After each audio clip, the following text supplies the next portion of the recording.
everybody, Matt DeBerry, dogpost.com. It is November 26th, and I've got some numbers relating to this Georgia Tech game that should have Bulldog fans really excited. So we're going to jump into that today. Obviously, in other videos, we talked about Kirby Smart's comments on Georgia Tech and what they do offensively, what they don't do defensively. And today, we're going to be breaking down the numbers. And I'm going to start with third down.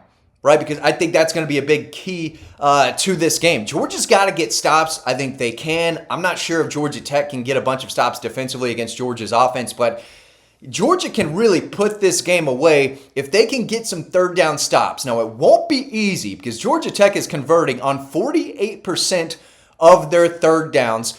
Really respectable number. I think that's among the top in the ACC. It's actually not bad when you look at those numbers in relation to the rest of the country.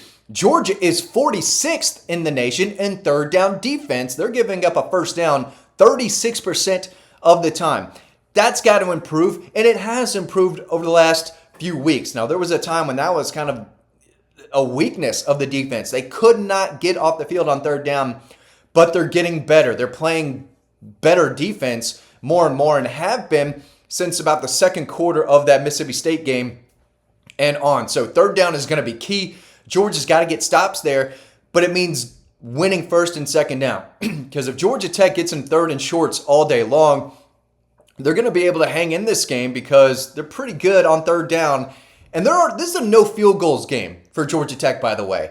If they get inside the 50, if they're in Georgia's territory at all, they're going to be going for it on fourth down. So it's really important Georgia forces, some wins on first and second down to make things uncomfortable, get them into third and medium third and longs. But Georgia's improving there, but Georgia Tech is not a bad third down team. The Jackets are rushing for 215 yards a game. That's 17th in the country. They're led by their quarterback, Haynes King, who leads them in rushing and touchdowns. He is really efficient, really good in the red area. They've got Malachi Hosley, who's an in-state running back that a lot of people kind of overlooked. They've got Jamal Haynes. They are loaded with in-state talent that want to stay home and play for the Jackets. However, Georgia's fifth best against the run in the country. Not just the SEC, in the country. I think they're second in the SEC now behind Oklahoma as it relates to stopping the run. They're just giving up 87 yards a game. If Georgia Tech can't run the football, they're getting blown out, okay? They have to establish a run game here because if they get into a mode where they've got to pass, Georgia's strength is not getting after the quarterback and attacking the passer. That's something they've improved on. But Georgia Tech's offensive line is not great, and they are not protecting him well. So I do think that is an advantage for Georgia there.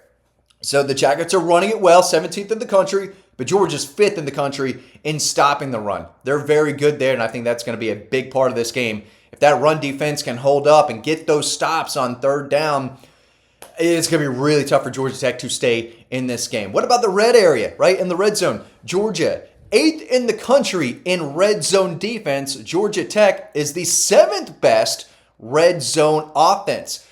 Who's going to win that battle, right? If Georgia Tech gets into the red zone inside the 25, are they going to be able to punch it into the end zone? Because, again, field goals aren't going to beat Georgia. So they've got to go the whole 25 if they get in there.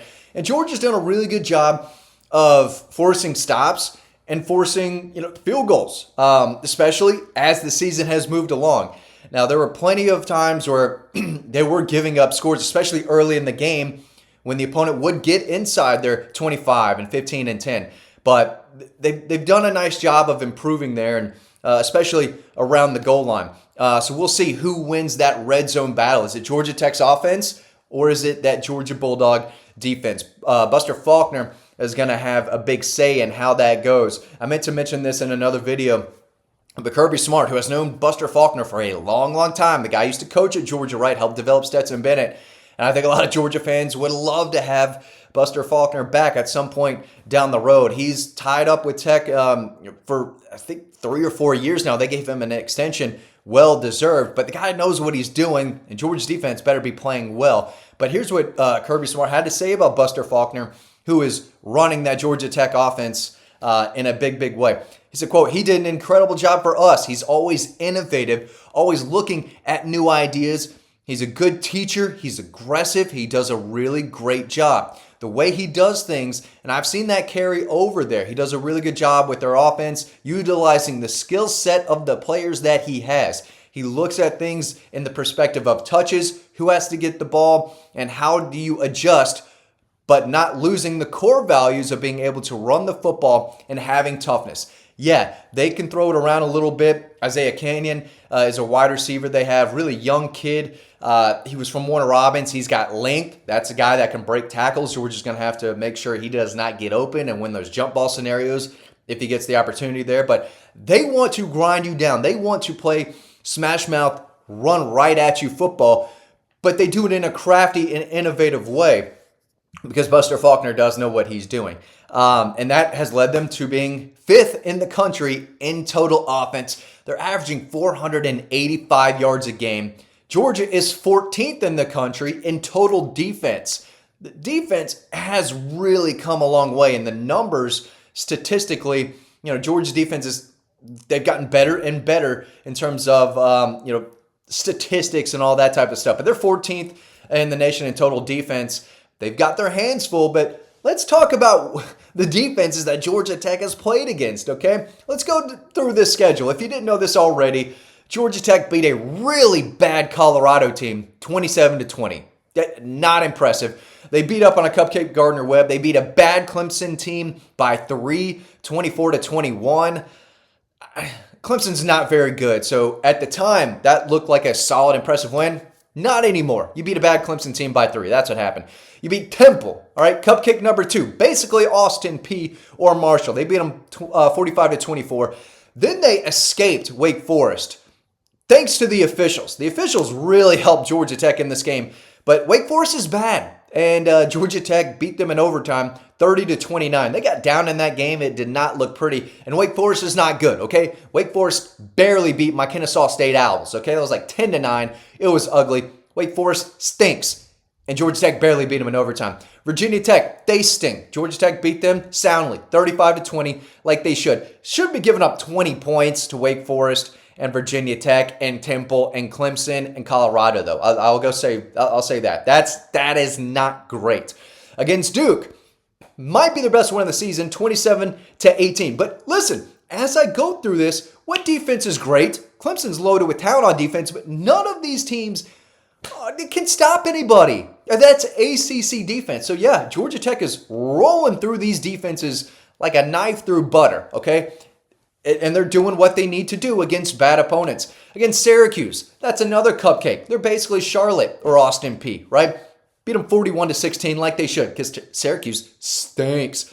NC State gave up 48 points. Let's not pretend NC State is any good, right? They've got some players. They're not a great collective team. Georgia Tech could not stop them at all. They lose that game 48-36.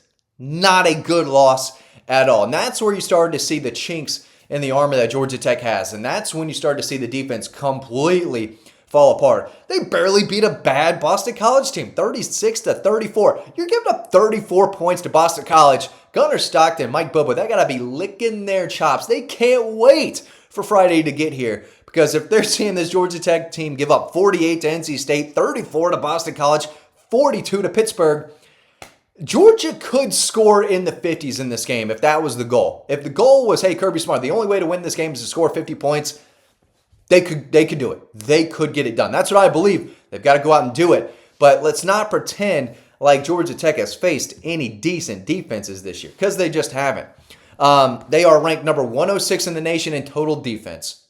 So bad. Look at these numbers.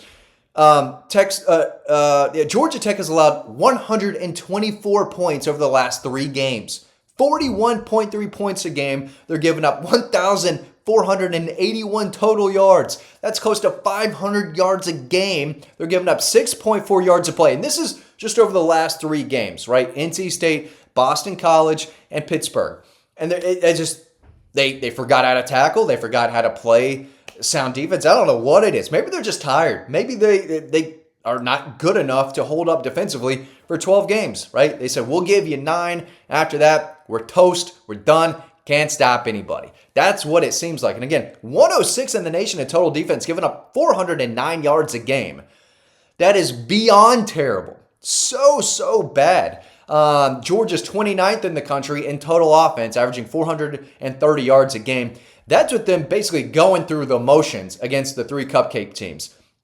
If they wanted to, and they wanted to try and actually pound the scoreboard against those cupcakes, they could have. They didn't, and they're 29th in the country in total offense because of it. They weren't great against Auburn. They weren't great against Florida. So there were times when the offense was a little shaky. But man, when they get rolling, they are really, really tough to stop, and they're playing at a high level right now. Now, let's go back to Georgia Tech. They're 25th in passing offense in the country. Haynes King can throw it, right? He's a dynamic runner, but he can still sling the football. Georgia is 49th in passing defense, giving up 206 yards per game. Not great, but they have gone up against some pretty legitimate quarterbacks. Joey Aguilar at Tennessee, Ty Simpson, Alabama, Trinidad Chambliss at Ole Miss, Arch Manning, who has improved, right? He's not the complete scrub that we thought he was at the beginning of the season. He's gotten better, and he had some bad drops when Texas played Georgia. It wasn't all on him. He did miss some guys, but there were some throws where we were saying, okay, that was kind of an NFL throw right there. I think the touchdown throw he had against Georgia was a rocket, and that was a ball where he didn't have his feet set or anything, and I'm going off topic here, but Arch Manning can still sling it. I expect him to be better next year. So overall, if you dig into the numbers, this could be a really, really tough game for Georgia Tech to do much of anything against this Georgia offense. I know I rambled a little bit. I was reading a lot, but yeah, those are the numbers, and the numbers say that Georgia could absolutely blow out Georgia Tech on Friday. Thanks for watching. Hope you learned something. I'll see you over on dawgpost.com.